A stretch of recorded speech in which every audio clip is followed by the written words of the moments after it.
তো আগে একটা লেক আছে, এই যে লেকের উপর লেক, এটা একটা লেক, লেকের উপর দিয়ে এখানে ব্রিজ করা হয়েছে। তা আপনারা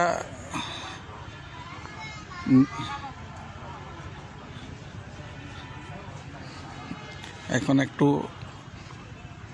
লোকজন এখন একটু কম, সকালে একটু কম থাকে, আর সকালের টাইম একটু কুয়াশা। এই যে লেকটা,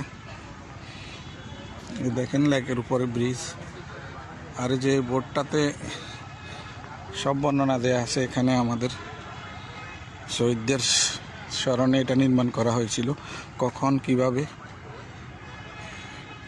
নির্মাণ করা হয়েছিল এগুলো বর্ণনা দেওয়া আছে। আমি আপনাদের দেখাবো, আপনারা যদি আসেন